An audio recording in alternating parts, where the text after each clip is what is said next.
অভিনন্দন জানানোর সুযোগ পাইনি স্পিকার হওয়ার পরে। আমরা অত্যন্ত গর্ববোধ করি আজকে এই হাউসে, এই পার্লামেন্টে, যে আমাদের স্পিকার আসনে আজকে এমন একজন বসেছেন যিনি আমাদের অস্তিত্বের সঙ্গে, আমাদের সত্তার সঙ্গে, আমাদের চিন্তার সঙ্গে জড়িত হয়ে আছেন। তিনি হচ্ছেন আমাদের বীর মুক্তিযোদ্ধা মেজর হাফিজ। আমি আপনাকে অভিনন্দন জানাতে চাই এই জন্য আরো, যে আপনি হচ্ছেন সেই ব্যক্তি যিনি শুধু যুদ্ধই করেননি, যুদ্ধ করে দেশ স্বাধীন করেছেন, এরপরে বাংলাদেশের রাজনীতিতে যুক্ত হয়ে সাতবার জয়ী হয়ে এই পার্লামেন্টে এসেছেন। আমি আপনাকে অভিনন্দন জানাতে চাই। আমি আপনাকে অভিনন্দন জানাতে এই জন্যে যে এই দেশে যারা রাজনীতি নয় বা অন্য কিছুর সঙ্গে নয়, খেলাধুলার সঙ্গে জড়িত, তাদের মধ্যে আপনি একজন আইকন হয়ে আছেন। কারণ আপনি হচ্ছেন সেই ব্যক্তি যিনি পাকিস্তান আমলে ফুটবলের নেতৃত্ব দিয়েছিলেন বাংলাদেশ তৎকালীন পাকিস্তানের সেনাবাহিনীর, যিনি পরবর্তীকালে বাংলাদেশ ফুটবল বাহিনীর আপনি নেতৃত্ব দিয়েছিলেন। আপনি হচ্ছেন সেই নেতা, আপনি হচ্ছেন সেই স্পিকার যিনি আজকে এই মহান পার্লামেন্টে, যখন একটা গণ অভ্যুত্থানের পরে, যখন একটা সর্বনাশের পরে এই পার্লামেন্ট যখন একটা নতুন স্বপ্ন নিয়ে এসে উপস্থিত হয়েছে, এই পার্লামেন্টে যখন আমরা যারা বয়োবৃদ্ধ, যারা আমরা নতুনকে বরণ করে যে তৈরি হয়ে এসেছি, যখন আমাদের নাহিদ সাহেবের মতো মানুষেরা, হাসনাতের মতো মানুষেরা আজকে এসেছেন, যাদেরকে দেখে আমরা নতুন স্বপ্ন দেখছি, তাদেরকে আপনি নতুন পথ দেখাবেন, সেই পার্লামেন্টের স্পিকারের দায়িত্ব আপনি নিয়েছেন। আপনাকে সেই জন্য আমি অভিনন্দন জানাচ্ছি। আমি অত্যন্ত দুঃখের সঙ্গে ভারাক্রান্ত হৃদয়ে আমি স্মরণ করছি আপনার সহধর্মিণী, আমাদের অত্যন্ত শ্রদ্ধেয় শিক্ষাবিদ বেগম দিলারার কথা, দিলারা হাফিজের কথা। এই জন্য না যে তিনি আপনার সহধর্মিণী ছিলেন, এই জন্য আমরা বেশি করে যে তিনি আমার সহপাঠী ছিলেন। আমরা দেখেছি যে একজন মহিয়সী মহিলা কীভাবে শিক্ষা গেছিলেন, কীভাবে শিক্ষার আলো তিনি ছড়িয়ে গেছেন। মাননীয় স্পিকার, আমি যখন আপনার সামনে বক্তব্য দেওয়ার জন্য দাঁড়িয়েছি, আমি খুব চিন্তিত এই জন্য যে আমাদের সালাউদ্দিন সাহেব, আমাদের কালিগ, আমাদের স্বরাষ্ট্রমন্ত্রী মহোদয়, তিনি যে বক্তব্য রেখেছেন, সেই বক্তব্যের পরে বক্তব্য রাখা যে কোনো পার্লামেন্টারিয়ানের পক্ষেই খুব কঠিন ব্যাপার। তারপরও আমি আশা করি যে আমি যেটা বলতে চাই সেটা আপনাদের সামনে আমি তুলে ধরার চেষ্টা করব। মাননীয় স্পিকার, এখানে সালাউদ্দিন সাহেব বসেছেন, তারপর আবার আমি বলেছেন, আবারও বলতে চাই যে আমাদের অভিযোগ উঠেছে আমাদের বিরুদ্ধে।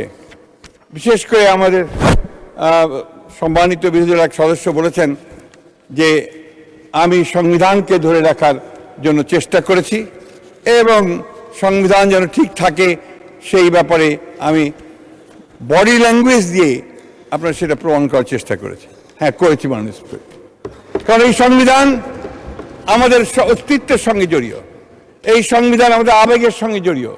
এই সংবিধান 1971 সালে লক্ষ লক্ষ শহীদের রক্তে সঙ্গে জড়িত। মাননীয় স্পিকার, এই সংবিধানের অনেকগুলো আর্টিকেল আছে, অনেকগুলো অধ্যায় আছে যেগুলো বারবার পরিবর্তন হয়েছে এবং এই সংবিধানকে কেটে ছেটে বলা যেতে পারে একটা ছেঁড়া পাতায় পরিণত করা হয়েছে। তারপরেও মাননীয় স্পিকার, এই সংবিধান আমাদের সংবিধান, এই সংবিধানের জন্য আমরা যুদ্ধ করেছি, লড়াই করেছি, একটা স্বাধীন বাংলাদেশের সংবিধান এটা। মাননীয় স্পিকার, অত্যন্ত সত্য কথা বলেছেন সালাউদ্দিন সাহেব যে আজকে রাষ্ট্রপতির ব্যাপারে আমরা কথা বলছি। রাষ্ট্রপতি যেই হন না কেন, তিনি একটা ইনস্টিটিউশন, কেউ ব্যক্তি নয়, একটা প্রতিষ্ঠান। সেই প্রতিষ্ঠানকেই আমরা রক্ষা করেছি আমাদের প্রয়োজনে। কারণ 5ই আগস্টের পরে যদি এই রাষ্ট্রপতি না থাকতেন, তাহলে এই রাষ্ট্রে একটা অরাজকতা, একটা নৈরাজ্য সৃষ্টি হতো, যে জন্য হয়তো আমরা সেই দেশকে সেই সময়ে আমাদের জাতিকে আমরা রক্ষা করতে পারতাম কিনা সেটা সন্দেহ আছে। মাননীয় স্পিকার, মাননীয় স্পিকার, আমাদের আজকে এখানে অনেকগুলো প্রশ্ন এসছে, আমি সেই কথাগুলো কিছুটা উত্তর দিতে চাই, বিশেষ করে আমার নাম যেখানে সবখানে এসছে। আপনি জানেন, আপনিও তার একজন সাক্ষী, যে দীর্ঘ 15 বছর আমরা ফ্যাসিস্টদের বিরুদ্ধে লড়াই করেছি, সংগ্রাম করেছি। আমাদের এই ফ্যাসিস্টদের বিরুদ্ধে লড়াইয়ে আমাদের দেশনেত্রী বেগম খালেদা জিয়া বেশিরভাগ সময় কারান্তরীণ ছিলেন। আমাদের নেতা তাকে মিথ্যা মামলায় জড়িয়ে নির্বাসিত অবস্থায় তাকে বিদেশে থাকতে হয়েছে। আমাদের 60 লক্ষ মানুষের বিরুদ্ধে মিথ্যা মামলা হয়েছে। 20,000 মতো আমাদের নেতা কর্মীকে হত্যা করা হয়েছে। আমাদের ইলিয়াস আলী, পারভেজ, হিরু, এই সংসদ সদস্য সহ প্রায় 1700 নেতা কর্মীকে গুম করে দেওয়া হয়েছে। মানুষের স্পিকার, এখনো যখন আমাদের সেই তপু, সেই ছোট্ট মেয়েটা, সে যখন ওই মায়ের ডাকে এসে দাঁড়ায় এবং সে যখন বলে যে আমি আমার বাবার সঙ্গে ঈদ করতে যেতে চাই, তখন আমাদের কারোরই পক্ষে চোখে পানি রাখা সম্ভব হয় না। মাননীয় স্পিকার, মাননীয় স্পিকার, আমি যখন দেখতাম আমাদের গাড়ি থেমে গেলে আমার গাড়ির পাশে সেই সময়ে আমাদের তরুণ যুবকরা এসে হাজারি হতো, বলতো যে আমি অমুকখানে ছাত্র দল করতাম, আমি অনেকে যুব দল করতাম, আমি ওখান থেকে পালিয়ে চলে এসেছি, এখন এখানে আমি হকারের কাজ করছি। অনেকে রিক্সা চালাতো, অনেকে বাড়িতে সেই সময় দারোয়ানের কাজ করতো। মাননীয় স্পিকার, মাননীয় স্পিকার, আমরা দেখেছি এই মামলাগুলো যখন হতো এবং পুলিশরা যখন রেইড করতো, আমাদের সেই গ্রামগুলোতে গ্রামের মানুষ, মহিলারা ছুটে বেরিয়ে ধান খেতে চলে যেত। শীতের সময়ে তারা সেই ধান খেতে আশ্রয় নিত অথবা গাছে আশ্রয় নিত। এইরকম চরম অত্যাচার, নির্যাতন আমরা দেখেছি। মাননীয় স্পিকার, আমরা দেখেছি যে আমাদের নেতা কর্মীদেরকে কারাগারে নিয়ে গিয়ে, ডিবিতে নিয়ে গিয়ে কি নির্মম অত্যাচার, নির্যাতন করা হয়েছে। আমরা দেখেছি যে যারা স্ট্যাটাস দিয়েছে সোশ্যাল মিডিয়াতে, কথা লিখেছে, যারা জিয়া সাইবার ফোর্স নাম দিয়ে যারা তখন লিখত, তাদের কিভাবে তুলে নিয়ে গিয়ে নির্মম অত্যাচার করে হাতের নখ, পায়ের নখ তুলে ফেলে দিয়ে তাদেরকে ছুঁড়ে ফেলে দেওয়া হয়েছে অন্ধকারের মধ্যে। আমরা দেখেছি কিভাবে এই আয়না ঘরের মধ্যে আমাদের সহকর্মী, ওনাদের ছেলে, ওনাদের ভাই, তাদেরকে নিয়ে গিয়ে গুম করে আটক করে রাখা হয়েছে। বহুদিন ধরে আমরা তাদের খবর পাইনি। মাননীয় স্পিকার, সেই জন্য একদিকে যেমন ওই 1971 সাল আমাদের চিন্তায়, আমাদের মননে, আমাদের অস্তিত্বে, আমাদের মজ্জায়, ঠিক একইভাবে এই 15 বছরের লম্বা ইতিহাস, ফ্যাসিবাদের বিরুদ্ধে যুদ্ধের ইতিহাস, সংগ্রামের ইতিহাস এবং জুলাইয়ের ছাত্র জনতার অভ্যুত্থান ইতিহাস, এটা আমাদের বুকেই আমরা ধারণ করি। মাননীয় স্পিকার, এটা এই দেশের সব মানুষই ধারণ করে। মাননীয় স্পিকার, কিন্তু যখন এই কথাগুলো, এই বিষয়গুলো নিয়ে কোনো কটাক্ষ করা হয়, তখন তো অবশ্যই মাননীয় স্পিকার আমরাও কষ্ট পাই। তখন আমাদের এই লাখো মানুষ যারা সংগ্রাম করেছে, লড়াই করেছে, তারাও কিন্তু মাননীয় স্পিকার একইভাবে কষ্ট পায়। আমাদের একজন বন্ধু বলেছেন যে 1900 সালটা হচ্ছে আপনি আসার আগে, অর্থাৎ আপনার লন্ডনে যে সভা হলো, যে ঐতিহাসিক বৈঠক, আমাদের চেয়ারম্যান এবং তৎকালীন প্রধান উপদেষ্টার সঙ্গে, সেই বৈঠক সম্পর্কে তারা বিদ্রুপ করে, কটাক্ষ করে বলেছেন সেখানে নাকি আপনার কি একটা ষড়যন্ত্র চক্রান্ত হয়েছে, যার ফলে আজকে বিএনপি এই পার্লামেন্টে মেজরিটি নিয়ে বসে আছে। অত্যন্ত দুঃখজনক। আমি তীব্র নিন্দা জানাই মাননীয় স্পিকার। এই ধরনের কথা কখনোই গ্রহণযোগ্য হতে পারে না।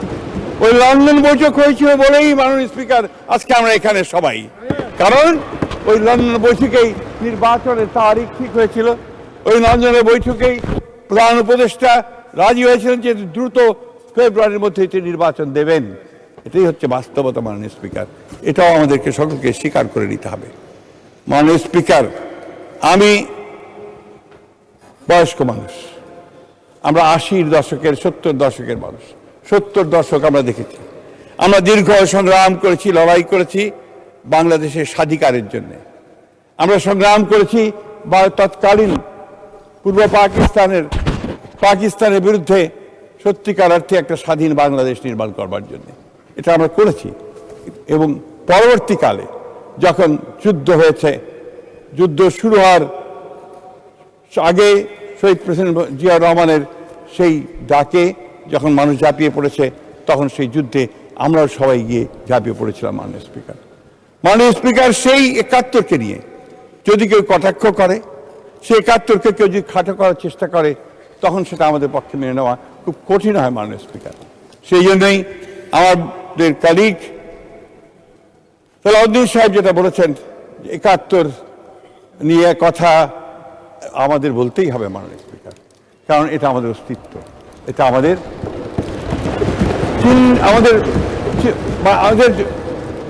আইডেন্টিফিকেশন, এটা আমাদের আইডেন্টিটি। আমি বারবার একই কথা বলছি, একটি কারণ মাননীয় স্পিকার, যে ৭১ হচ্ছে আমাদের পরিচয়, সেই জন্যই আমরা এই কথা বারবার বলি। মাননীয় স্পিকার, আজকে সংবিধান নিয়ে আমি কোনো বিশেষজ্ঞ নই, সেই সংবিধান নিয়ে কথা বলার ধৃষ্টতা আমি দেখাবো না। সালাউদ্দিন সাহেব যা বলেছেন তার বাইরে কথা বলা আমার কিছু নেই। আমি জিনিস আপনাদের সামনে তুলে ধরতে চাই। এই দীর্ঘ সংগ্রামে, ফ্যাসিলিটির সংগ্রামে আমরা আমাদের বন্ধুদের সঙ্গে একসাথে কাজ করেছি।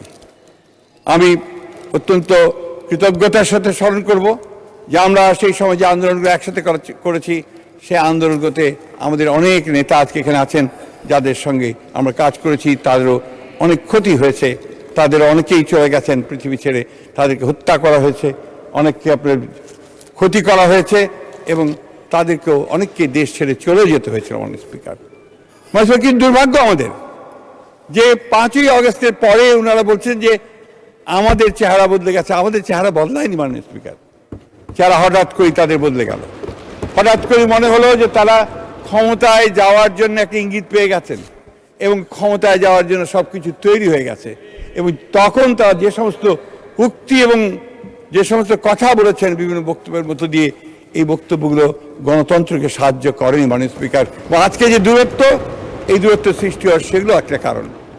আপনারা এই নির্বাচনকে অস্বীকার করছেন, আপনারা এই নির্বাচনকে বলছেন যে ইঞ্জিনিয়ারিং করা হয়েছে। এটা কেউই মেনে নেবে না মাননীয় স্পিকার, মেনে নেয়নি, এই দেশের মানুষ এটা মেনে নেবে না। মাননীয় স্পিকার, আমি একটা কথা বলতে চাই যে আমরা কিন্তু সবসময় স্বপ্ন দেখেছি, আমাদের দলের প্রতিষ্ঠাতা শহীদ প্রেসিডেন্ট জিয়াউর রহমান যে স্বপ্ন দেখতেন, সেই স্বপ্ন, অর্থাৎ বাংলাদেশকে একটা সুখী সমৃদ্ধ বাংলাদেশ হিসেবে গড়ে তোলবার। ওনারা যখন সংস্কারের কথা বলেন এবং আমাদেরকে সংস্কার বিরোধী বলে চিহ্নিত করবার চেষ্টা করেন, পোস্টার নিয়ে এসেছেন অনেকে এখানে, এই পার্লামেন্টে বলেছেন যে আমরা সংস্কার চাই না। সংস্কার জনক তো আমরাই। শহীদ প্রেসিডেন্ট জিয়াউর রহমান প্রথম, তিনি একদলীয় শাসন ব্যবস্থা থেকে বহুদলীয় গণতন্ত্রে নিয়ে গিয়েছিলেন। শহীদ প্রেসিডেন্ট জিয়াউর রহমানই সেদিন বাক স্বাধীনতা দিয়েছিলেন, প্রেস ফ্রিডম দিয়েছিলেন এবং মুক্ত বাজার অর্থনীতি চালু করেছিলেন, এবং বিচার বিভাগের স্বাধীনতাকে তিনি নিশ্চিত করেছিলেন, এবং গণমাধ্যমের স্বাধীনতা অবশ্যই দিয়েছিলেন। সেই সঙ্গে দেশনেত্রী বেগম খালেদা জিয়া, যিনি দীর্ঘ ৯ বছর রাজপথে সংগ্রাম করেছেন, লড়াই করেছেন গণতন্ত্রের জন্য, আমাদের অধিকার আদায়ের জন্য। সেই সময়ে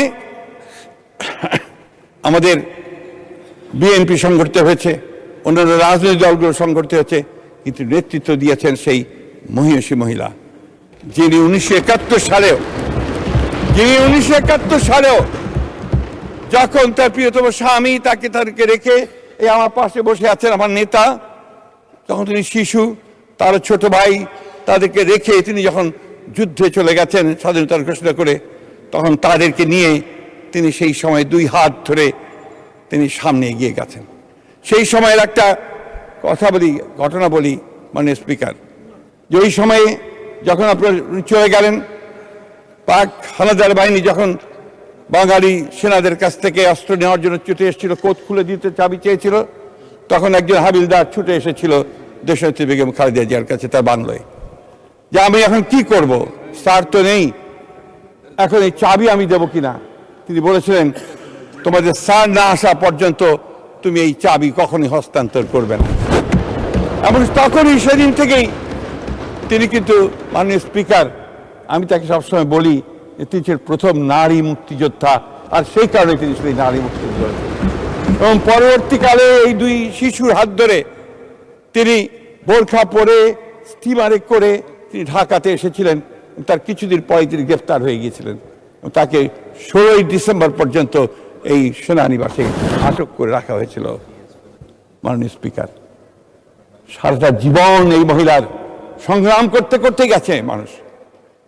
মাননীয় স্পিকার, যে 3.5 বছর 4 বছর শহীদ প্রেসিডেন্ট জিয়া রহমান রাষ্ট্রপতি ছিলেন, সেই কয়েকটা বছর হয়তো একটু শান্তিতে ছিলেন, তারপর তাকে নির্মমভাবে হত্যা করার পর আবার সেই দেশনেত্রী বেগম খালেদা জিয়াকেই সেই পতাকা তুলে ধরতে হয়েছে। পতাকাটা কিসের? পতাকা হচ্ছে স্বাধীনতার, পতাকা হচ্ছে গণতন্ত্রের, পতাকা হচ্ছে বাংলাদেশের সার্বভৌমত্বের পতাকা। সেই পতাকা তিনি ধরে দেবেন। মাননীয় স্পিকার কোনোদিন আপোষ করেননি এবং গণতন্ত্রের প্রশ্নে তার যে সংগ্রাম, সেই সংগ্রাম আমার মনে হয় যে এশিয়া উপমহাদেশে খুব কম মানুষেরই নেতারই এই সংগ্রামের সেই ইতিহাস আছে। আপনারা নিশ্চয়ই লক্ষ্য করেছেন যে দেশীয় নেত্রীকে যখন মিথ্যা মামলায় তাকে সাজা দিয়ে কারাগারে পাঠানো হচ্ছিল, তার কয়েকদিন আগেই কিন্তু তিনি লন্ডন থেকে এসেছেন। আপনার মনে আছে নিশ্চয়ই, মাননীয় সংসদ নেতা ইচ্ছা করলে তিনি লন্ডন থেকে যেতে পারতেন। তিনি জানতেন যে দেশে ফিরে গেলে তাকে কারাগারে যেতে হবে, তারপরেও তিনি এই দেশে ফিরে এসেছেন। কারণ বারবার তিনি কথা বলেছেন যে এই দেশেই আমার জন্ম, এই দেশেই আমার মরণ, আর এই দেশ ছেড়ে আমি কোথাও যাব না। যে মানুষটি সুস্থ স্বাভাবিক অবস্থায় হেঁটে গেলেন, মাননীয় স্পিকার, গিয়ে কারাগারে গেলেন, সেই মানুষটি হুইল চেয়ারে করে হাসপাতালে ফেরত আসলেন 2 বছর পর। সেই মানুষটিকে আবার অসুস্থ অবস্থায় আটক করে রাখা হলো তার গৃহে বাকি 2 বছর। আমরা বারবার চেষ্টা করেছি, আমাদের উকিল সাহেবরা চেষ্টা করেছেন জামিনে তাকে মুক্ত করার জন্য। আমরা বারবার চেষ্টা করেছি বিভিন্নভাবে যে দেশনেত্রীকে কিভাবে চিকিৎসার জন্য বাইরে পাঠানো যায়। সেই ফ্যাসিস্ট হাসিনা সেটাও আমাদেরকে করতে দেননি। মাননীয় স্পিকার, আমি এই জন্য কথাগুলো বারবার করে মনে করে দিতে চাই যে অনেকে খাটো করে দেখেন বিএনপির অবদানকে, অনেকে খাটো করে দেখেন বিএনপির নেতৃত্বকে, অনেকে খাটো করে দেখেন জিয়া পরিবারকে, অথচ এই পরিবারের যে অবদান এই দেশে গণতন্ত্রকে প্রতিষ্ঠা করবার জন্য, এই দেশের স্বাধীনতা রক্ষা করবার জন্য, সার্বভৌমত্ব রক্ষা করার জন্য, এটা আর কারো আছে বলে আমার জানা নেই। মাননীয় স্পিকার, আমরা একটা কঠিন সময় অতিক্রম করছি। আমরা অনেক ত্যাগ তিতিক্ষার বিনিময়ে, অনেক রক্তপাতের মধ্য দিয়ে আমাদের ছোট ভাই, আমাদের ছেলে আবু সাইদ, ওয়াসিম এবং আরো শত শত ছাত্রের রক্তের বিনিময়ে, আমাদের শ্রমিক কৃষক মজুরদের রক্তের বিনিময়ে, আমাদের ভোলার শাওন, নারায়ণগঞ্জের সমিত, মুন্সিগঞ্জের শাওন, আমাদের এই সমস্ত নেতাকর্মী, সমস্ত নেতাকর্মীদের রক্তের উপরে আমরা আজকে আন্দোলনের পরে, এই নির্বাচনের পরে এই সংসদে দাঁড়িয়ে আছি।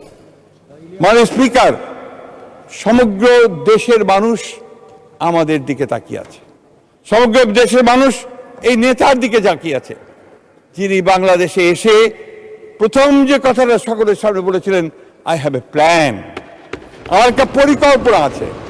সেই পরিকল্পনা হচ্ছে দেশকে গড়ে তোলবার পরিকল্পনা, সেই পরিকল্পনা হচ্ছে দারিদ্র থেকে মুক্ত হওয়ার পরিকল্পনা, সেই পরিকল্পনা হচ্ছে শিক্ষার পরিকল্পনা, সেই পরিকল্পনা হচ্ছে সকলকে স্বাস্থ্যসেবা দেওয়ার পরিকল্পনা।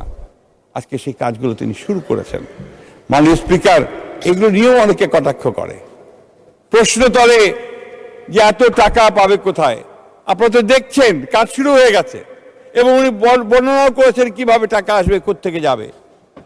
আজকে ফ্যামিলি কার্ড দেওয়া শুরু হয়েছে, অর্থাৎ নারীকে ক্ষমতায়িত করবার কাজ শুরু হয়েছে।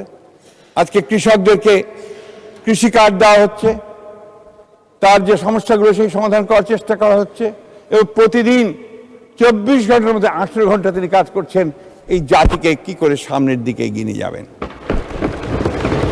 মাননীয় স্পিকার, এটা তার রক্তের মধ্যে আছে, এটা তার জিনের মধ্যে আছে। কারণ শহীদ প্রেসিডেন্ট জিয়াউর রহমান তিনি যখন শাহাদাত বরণ করেন 1981 সালে, তখন তারপরে আমাদের বন্ধু, আমাদের ছোট ভাইয়ের মতোই তার বইতে তিনি লিখেছেন যে উইলিয়াম বি মাইলাম, তৎকালীন মার্কিন অ্যাম্বাসেডর, রাষ্ট্রদূত, তিনি লিখেছেন শহীদ প্রেসিডেন্ট জিয়াউর রহমান যদি 1981 সালে শহীদ না হয়ে 1975 সালে শহীদ হতেন বা মারা যেতেন, তাহলে বাংলাদেশ একটা ব্যর্থ রাষ্ট্রে পরিণত হতো। হয়তো বা এটা লাইবেরিয়া বা আফগানিস্তানের মতো একটা রাষ্ট্রে পরিণত হতো। দেশনেত্রী বেগম খালেদা জিয়া তিনি যখন হাল ধরেছিলেন এই দেশের, আপনাদের নিশ্চয়ই সকলে মনে থাকার কথা যে তার প্রতিটি টার্মে তিনি অর্থনীতিকে এগিয়ে নিয়ে গেছেন। এখানে আমাদের অর্থমন্ত্রী আছেন, তিনি সাক্ষী, তিনি বলতে পারবেন যে প্রতিবার জিডিপি বেড়েছে, অর্থনৈতিক কর্মকাণ্ড বেড়েছে এবং সব শেষে গোল্ডেন ব্যাংক বলা হয়েছিল ইমার্জিং টাইগার, বাংলাদেশ হচ্ছে একটি উদীয়মান ব্যাঘ্র। সেই পিতা শহীদ প্রেসিডেন্ট জিয়াউর রহমান, যিনি মাত্র 3.5 বছরে তলাবিহীন ঝুড়ি থেকে বাংলাদেশকে একটা পটেনশিয়াল একটা রাষ্ট্র বলছি পটেনশিয়াল রাষ্ট্রতে নিয়ে যাওয়ার চেষ্টা করেছিলেন। সেই হচ্ছে শহীদ জিয়া, যে দুর্ভিক্ষ হয়েছিল 1974 সালে আওয়ামী লীগের কারণে, সেই দুর্ভিক্ষের পরে দেশকে খাদ্যে স্বয়ংসম্পূর্ণ করে ফেলেছিলেন। এবং উনি সেই শহীদ জিয়া যিনি উচ্চ ফলনশীল বীজ শুরু করেছিলেন এবং খাল খনন কর্মসূচির মধ্য দিয়ে কৃষিকে সামনের দিকে এগিয়ে নিয়েছিলেন, কৃষি বিপ্লব সূচনা করেছিলেন। তিনি মাঠে ঘাটে চারণ কবির মতো ঘুরে বেড়াতেন। মাননীয় স্পিকার, তার কণ্ঠে ছিল শুধু একটি গান, একটি সঙ্গীত, উন্নয়নের সঙ্গীত, এগিয়ে যাওয়ার সঙ্গীত। মাননীয় স্পিকার, আমরা আমাদের দেশনেত্রী বেগম খালেদা জিয়ার মধ্যেও সেই একই বাউলের কণ্ঠস্বর শুনেছি, একই চারণ কবির গান শুনেছি। তিনি একইভাবে গণতন্ত্রের গান গেয়েছেন। যখন রাষ্ট্র পরিচালনার দায়িত্ব এসছেন নির্বাচনে জিতে, যিনি কোনোদিন কোনো নির্বাচনে পরাজিত হননি, তিনবার প্রধানমন্ত্রী হয়েছেন, তিনিও কি একইভাবে শুধু উন্নয়ন, মানুষের উন্নয়ন, কিভাবে ক্ষমতায়ন হবে নারীদের, কিভাবে আমাদের মেয়েরা লেখাপড়া শিখবে, কিভাবে আমাদের স্বাস্থ্যসেবার উন্নতি হবে, এই কাজগুলো তিনি করে গেছেন মানুষের। মাননীয় স্পিকার, ব্যক্তিগত সুখ, ব্যক্তিগত আরাম আয়েশের কথা কখনো চিন্তা করেন। শহীদ প্রেসিডেন্ট জিয়াউর রহমান যখন শহীদ হলেন, তখন তার পজিশনে পাওয়া গেল একটা ছেঁড়া সুটকেস। এটা নিয়ে ফ্যাসিস্টরা অনেক বিদ্রুপ করে, কিন্তু সেটাই সত্য ছিল। মাননীয় স্পিকার, ঠিক একইভাবে দেশনেত্রী বেগম খালেদা জিয়া গৃহহীন অবস্থায় ভাড়া বাড়িতে তিনি থাকতেন, তার কোনো বাড়ি ছিল না। মাননীয় স্পিকার, আজকে ঠিক একইভাবে এই তরুণ, এই যুবককে সামনে নিয়ে আমরা এগোচ্ছি একটা সম্ভাবনার একটা প্রতীককে সামনে নিয়ে, যাকে আমরা আশা করি, যাকে আমরা মনে করি যে তিনি বাংলাদেশের পরিবর্তন আনতে পারবেন। মাননীয় স্পিকার, আমরা জানি যে এখন অর্থনীতির অবস্থা খুব খারাপ, আমাদের অর্থমন্ত্রী বলেছেন। আমরা জানি যে এখন দেশের শিক্ষা ব্যবস্থা প্রায় ভেঙে চলে গেছে, এর ইনস্টিটিউশন। মাননীয় মন্ত্রী, আপনি সাম আপ করুন। Take your time. আমি জানি যে আমাদের এই ভঙ্গুর অর্থনীতি, এই ভেঙে যাওয়া রাষ্ট্র কাঠামো, এই সবগুলোকে মেরামত করে সংস্কারের মধ্যে নিয়ে এসে আবার নতুন করে যাত্রা শুরু করা, এটা খুব কঠিন কাজ। কিন্তু আমার বিশ্বাস, আমাদের বিশ্বাস, বাংলাদেশের সকল মানুষের বিশ্বাস, এই নেতা তারেক রহমানের পক্ষে সেটা সম্ভব হবে। শুধু তাই নয় বন্ধুগণ, স্পিকার, আমি একটা ছোট্ট ঘটনা বলি আমার বক্তব্য শেষ করব। সেই বক্তব্যটি হচ্ছে 2002 সালে আমি দেশনেত্রী বেগম খালেদা যখন প্রধানমন্ত্রী, তার সঙ্গে সফরে যাওয়ার আমার সুযোগ হয়েছিল। প্রায় 150 সফর সঙ্গী ছিলাম। প্রচণ্ড শীত ছিল। আপনার গ্রেট হলের মধ্যে গার্ড অফ অনার দেওয়া হলো দেশনেত্রী বেগম খালেদা জিয়াকে। তারপর প্রেজেন্টেশন লাইনে আমরা সবাই দাঁড়ালাম। আমার পাশেই ছিলেন আমানুল্লাহ আমান, তার পাশেই ছিলেন আমাদের আজকের প্রধানমন্ত্রী জনাব তারেক রহমান। যখন চীনা প্রধানমন্ত্রীকে সঙ্গে নিয়ে ম্যাডাম প্রত্যেকের সঙ্গে পরিচয় করিয়ে দিয়ে যাচ্ছেন, পরিচয় করাতে করাতে যখন ওনার সামনে আসলেন, এসে ম্যাডাম যখন পরিচয় করেন মাই সান তারেক, চীনা প্রধানমন্ত্রী তার দুইটা হাত শক্ত করে তারেক রহমান সাহেবের হাত ধরলেন, ধরে বললেন, carry the flag of your father and mother. মাননীয় স্পিকার, আজকে সেই পতাকা তিনি তুলে ধরেছেন। সেই পতাকা হচ্ছে স্বাধীনতার পতাকা, সেই পতাকা হচ্ছে সার্বভৌমত্বের পতাকা, সেই পতাকা হচ্ছে গণতন্ত্রের পতাকা, উন্নয়নের পতাকা। মাননীয় স্পিকার, আপনাকে অশেষ ধন্যবাদ। মাননীয় স্পিকার, আসসালামু আলাইকুম।